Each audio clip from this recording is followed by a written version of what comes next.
Hi hello viewers, எல்லோரும் எப்படி இருக்கீங்க? நான் உங்கள் ஸ்டோரி வித் ஐஷு. இன்றைக்கி நம்ம என்ன ஸ்டோரி பார்க்க போகிறோம் அப்படின்னா, தங்கத்தாய் அப்படின்னு சொல்லிட்டு ஒரு அழகான ஒரு ஃபேமிலி ஸ்டோரி ஒரு சென்டிமெண்டலான ஸ்டோரி பார்க்கலாம். நம்ம சேனலை நீங்கள் இப்போ தான் ஃபஸ்ட் டைம் பார்க்குறீங்க அப்படின்னா மறக்காமல் சப்ஸ்கிரைப் பண்ணி வச்சுக்கோங்க. அப்படியே மறக்காமல் பக்கத்தில் இருக்க பெல் ஐக்கானையும் கிளிக் பண்ணி வச்சுக்கோங்க. அப்போ தான் நான் போகிற எல்லா வீடியோவும் உங்களுக்கு நோட்டிஃபிகேஷனில் உடனே ஷோ ஆகும். இப்போ நம்ம வீடியோக்குள்ளே போகலாங்க. அன்றைய தினம் காலை 6 மணி இருக்கும். அழகிய கிராமமான நந்திவனம், பசுமை புல்வெளிகள், பறவைகளின் கீதம், மிதமான காற்று, இயற்கையின் காற்றோட்டமோடு சேர்ந்த பாடல் இசை போல ஒலித்து கொண்டிருந்தது. அந்த பசுமை புல்வெளிக்குள் இருந்தது ராமசாமி அவர்களது வீடு. வயதானவர், செம்மேனி தோல், வெள்ளை முடி, ஆனால் பார்வை மட்டும் இளமைக்கு ஒப்பானது. அவரது மனைவி சரஸ்வதி கடந்த மாதம்தான் இறந்துவிட்டார். 45 வருடங்களாக பெண் குழந்தையைப் போல பராமரித்த அவரை இழந்தவுடன் வீடே வெறிசோடி கிடந்தது. அந்த வீடு ஒரு காலத்தில் சிரிப்புகளால் முழுமையாக இருந்தது. இன்று அமைதியாகவும் துக்கமாகவும் இருந்தது. சரஸ்வதியின் புகைப்படம் கம்பியில் தூக்கி வைக்கப்பட்டிருந்தது. ஒரு சின்ன பூமாலை தொங்கிக் கொண்டிருந்தது. ராமசாமி காலை எழுந்ததும் அதற்கு முன்னால் சிறிது நேரம் அமைதியாக உட்கார்ந்து பேசுவார். நீ போனதும் இந்த வீடு எவ்வளவோ சின்னதாயிடுச்சு. உன் சிரிப்பை தான் நான் ரொம்ப மிஸ் பண்ணுறேன். அதுக்காக ஏங்கவும் கூட செய்கிறேன். அவரது மூத்த மகன் விக்னேஷ் சென்னையில் வேலை பார்த்துட்ருக்கான். குடும்ப ஒழுங்கு, செலவுகள், குழந்தைகள் எல்லாமே அவனது கவனத்தில் இருக்கிறது. இரண்டாவது மகள் காயத்ரி திருமணமாகி கோவையில் வாழ்கிறாள். அவர்கள் இருவரும் இறுதிச் சடங்குக்கு வந்தாலும் பிறகு மீண்டும் தங்கள் உலகத்தில் மூழ்கிவிட்டனர். ராமசாமிக்கு மட்டும் அந்த துயரம் இன்னும் புதியதாகவே இருந்தது. அன்று காலை அவர் டீ குடிக்க வெளியே போனபோது தெருவின் ஓரத்தில் சின்ன பையன் ஒருவன் அழுது கொண்டு நின்றிருந்தான். ராமசாமி அருகில் சென்று, ஏன் ராசா அழுறே? யாரும் இல்லையா உனக்கு பக்கத்தில் என்றார். அவன் கண்ணீர் வழிந்த முகத்துடன் பார்த்து சொன்னான், அம்மா நம்ம வீட்டை விட்டு போயிட்டாங்க என்று சொன்னான். ராமசாமி நிமிர்ந்து பார்த்தார். அந்த பையன் சுமார் 7 வயதில் இருப்பான். மேலாடையெல்லாம் தூசியில் மஞ்சள் படிந்திருந்தது. முகத்தில் பயமும் துக்கமும் கலந்து இருந்தது. உன் பெயர் என்ன ராசா என்றார். முரளி. எங்கே உன்னோட அப்பா இருக்கார்? அவரும் போயிட்டாங்க. எதுக்கோ சண்டை போட்டாங்க.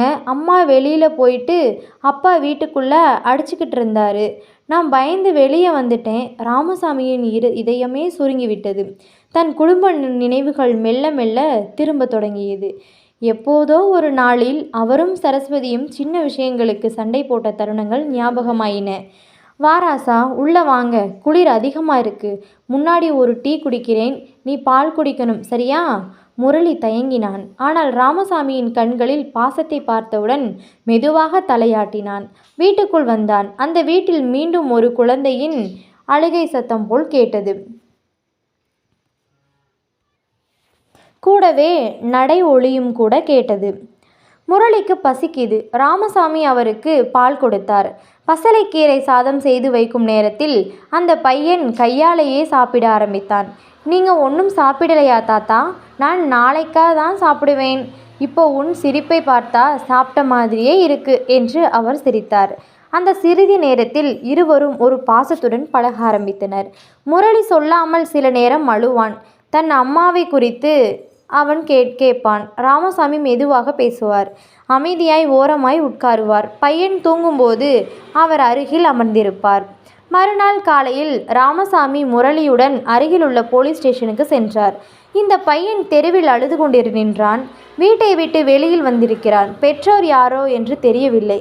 போலீசாரும் கையால் நன்றாகத்தான் நடந்தனர். ஆனால் அதிகாரப்பூர்வமாக முரளி தற்காலிகமாக பராமரிப்பிற்குள் வர வேண்டும் என்றார்கள். இப்பொழுது 1 வாரம் அவன் என்னிடம் இருக்கட்டும். நான் சரியான தகவல் தேட முயற்சி செய்கிறேன் என்றார் ராமசாமி. முரளிக்கு பள்ளி, உணவு, கதை சொல்லல் என அனைத்தும் நன்றாக நடந்தது. அவர் ஒவ்வொரு நாளும் தன் சுயநலங்களை மறந்தார். தனக்கே தெரியாமல் அந்த பையனின் வாழ்வில் தாயும் தந்தையும் போல மாறினார். 1 வாரத்துக்குள் போலீசாரால் முரளியின் தாய் மீட்கப்பட்டாள். நம்ம வீடியோக்கு இடையில் ஒரு சின்ன இன்ஃபர்மேஷனுங்க. அது என்ன அப்படின்னா, This video is sponsored by BuyMode Shopping App. BuyMode e-shopping application is one of the online shopping app now available on Play Store and App Store. BuyMode e-shopping. இந்த ஆப்போட லிங்க் வந்து டிஸ்கிரிப்ஷனில் கீழே கொடுத்துருக்கேன், மறக்காமல் செக் பண்ணி பார்த்துக்கோங்க. அப்படியே நம்ம ப்ளே ஸ்டோர்லேயும் இந்த ஆப் வந்து அவைலபிளாக இருக்குங்க, நீங்கள் அதுலேயும் கூட போய் பார்க்குறதுனாலும் பார்த்துக்கலாம். இந்த ஆப்பில் வந்து உங்கள் வீட்டுக்கு தேவையான பொருட்கள்லாம் வந்து ரொம்ப கம்மியான விலையில் கிடைக்கும், நீங்கள் வேணும்னா அதில் ஆர்டர் பண்ணி வாங்கிக்கலாம். அவர் அழுதபடி வந்தார். என் பையனும் போயிடுவானோன்னு என் உயிரே தூக்கி போயிடுச்சு.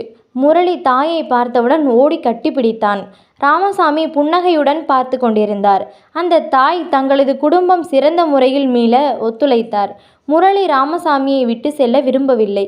தாயும் அவருக்கு தங்க தந்தை மாதிரி என் பையனை பார்த்துக்கிட்டாங்க, எனக்கே பாசம் வந்துருச்சு என்றார். முரளியின் குடும்பம் மறுபடியும் ஒருமித்தது. ஆனால் அந்த இடைவெளியில் ராமசாமியும் ஒரு புது அர்த்தம் கண்டிருந்தார்.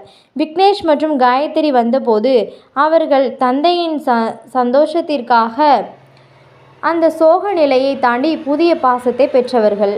அப்பா, நீங்கள் இவ்வளவு மகிழ்ச்சியாக இருக்கீங்க, காரணம் என்ன? ஒரு குழந்தை என் வாழ்க்கையை மறுபடியும் உயிர் கொடுத்ததுப்பா. உங்களது அம்மா இல்லாத இடத்தில் அந்த பையன் வந்ததால் தான் வாழ்க்கையை கொடுத்தது போல் இருந்தது. இந்த வாழ்க்கையை கொடுத்த பயணம் போல அவர் முகத்தில் ஒரு அமைதியும் பூரிப்பும் இருந்தது. இதோட வந்து இந்த ஸ்டோரி வந்து முடியுதுங்க. மறக்காமல் நீங்கள் வந்து என்னோடய ஸ்டோரி பிடிச்சிருந்துச்சுன்னா சப்ஸ்கிரைப் பண்ணி வச்சுக்கோங்க. அப்படியே பக்கத்தில் இருக்க பெல் ஐக்கானையும் கிளிக் பண்ணிடுங்க. அப்படியே ஸ்டோரி பிடிச்சிருந்தா லைக் பண்ணிடுங்க.